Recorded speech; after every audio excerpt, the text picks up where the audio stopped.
नमस्कार, national India news के Delhi metro NCR bulletin में आपका स्वागत है। आइए नजर डालते हैं आज की अहम खबरों। पीएम मोदी ने किया इंटरनेशनल एयरपोर्ट का उद्घाटन, बोले कुशीनगर बौद्ध समाज की आस्था प्रेरणा का केंद्र। पीएम नरेंद्र मोदी ने कुशीनगर में अंतर्राष्ट्रीय हवाई अड्डे का उद्घाटन किया। इस दौरान सीएम योगी आदित्यनाथ और राज्यपाल आनंदीबेन पटेल मौजूद थे। पीएम मोदी बोले, भ्रष्टाचार सिस्टम का हिस्सा नहीं हो सकता, गरीबों को लूटने वालों को सरकार छोड़ती नहीं है। प्रधानमंत्री ने कहा कि आज देश में जो सरकार है वो देश के नागरिकों पर ट्रस्ट करती है और उन्हें शंका की नजर से नहीं देखती। इस भरोसे ने भी भ्रष्टाचार के अनेकों रास्तों को बंद किया है।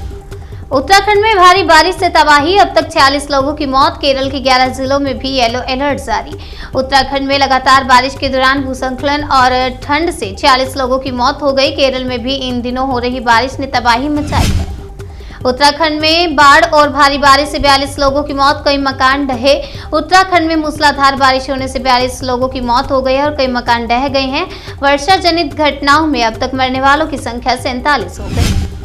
उत्तर कोरिया ने लॉन्च की पनडुब्बी से दागी जाने वाली बैलिस्टिक मिसाइल, इस साल का 8वां प्रशिक्षण। उत्तर कोरिया ने एक दिन पहले नई तरह की पनडुब्बी से दागी जाने वाली बैलिस्टिक मिसाइल का सफलतापूर्वक परीक्षण किया है।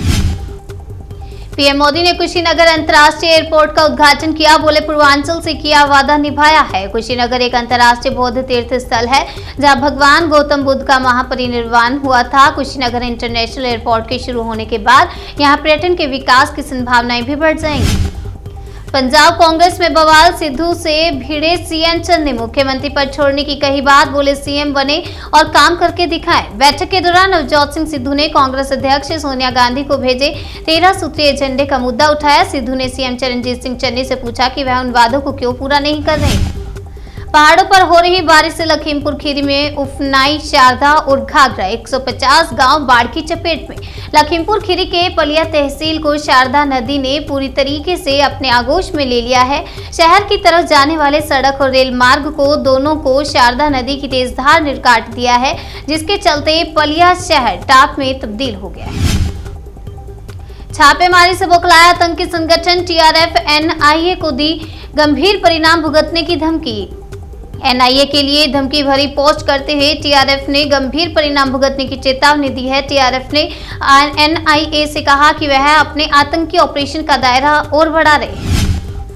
कश्मीर से मजदूरों के पलायन पर कांग्रेस का बीजेपी पर निशाना, कहा वादा तो था आशियाने बसाने का, पर काम हो रहा है आशियाने उजाड़ने का। रणदीप सिंह सुरजेवाला ने ट्वीट के साथ ही एक आर्टिकल शेयर किया है जिसमें बताया है कि 1 दिसंबर से टीवी देखना 50% तक महंगा हो जाएगा। इन बढ़ते दामों को लेकर ही रणदीप सिंह सुरजेवाला ने केंद्र सरकार पर निशाना साधा है। सीरिया के दमास्कस में सेना की बस पर भीषण बम हमला, कई लोगों की मौत, बड़ी संख्या में घायल हुए लोग। सीरिया में सेना की बस को निशाना बनाते हुए एक बम हमला हुआ है जिसके कारण बस पूरी तरह से जलकर खाक हो गई है। इस घटना में कई लोगों के मारे जाने की खबर है। सेना के साथ मुठभेड़ में 2 आतंकी ढेर, सर्च ऑपरेशन जारी। जम्मू कश्मीर में जवानों ने 2 आतंकियों को मार गिराया। जवानों की ओर से इलाके में सर्च ऑपरेशन भी चलाए जा रहे हैं। आसाराम के बेटे नारायण साई को सुप्रीम कोर्ट से बड़ा झटका, फरलों पर लगी रोक। सुप्रीम कोर्ट ने कहा जेल में भी गलत कामों में हो रहा शामिल। आपको बता दें, गुजरात सरकार ने भी सुप्रीम कोर्ट से कहा कि साई की फरलो नहीं दी जानी चाहिए क्योंकि वह जेल के अंदर आपराधिक गतिविधियों में शामिल रहा है। किसानों के लिए केजरीवाल सरकार का बड़ा ऐलान, प्रति हेक्टेयर 50,000 के हिसाब से मिलेगा मुआवजा। अरविंद केजरीवाल सरकार ने बारिश से फसल की बर्बादी पर मुआवजे को लेकर बड़ा ऐलान किया है। प्रति हेक्टेयर 50,000 के हिसाब से मुआवजा दिया जाएगा। अगली खबर यूपी से, मजाक बनी मुख्यमंत्री सामूहिक विवाह योजना, शादीशुदा जोड़ों की दोबारा करा दी शादी।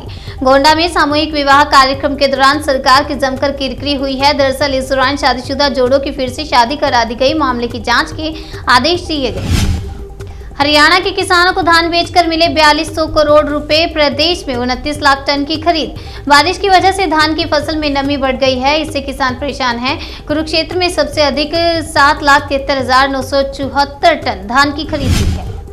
लखीमपुर खीरी हिंसा, सुप्रीम कोर्ट ने यूपी सरकार को लगाई फटकार, कहा देर रात इंतजार करने के बाद अब मिली रिपोर्ट। किसानों का एक समूह उत्तर प्रदेश के उप मुख्यमंत्री केशव प्रसाद मौर्य की यात्रा के खिलाफ 3 अक्टूबर को प्रदर्शन कर रहा था, तभी लखीमपुर खीरी में एक एसयूवी कार ने 4 किसानों को कुचल दिया।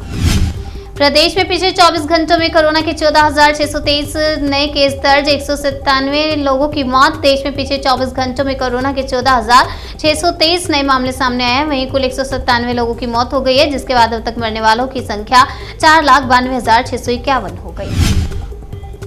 अमेरिका ने की बांग्लादेश हिंसा की निंदा, कहा सभी को धर्म या आस्था चुनने की स्वतंत्रता।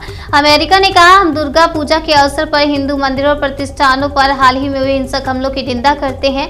हमारी संवेदनाएं हिंदू समुदाय के लोगों के साथ।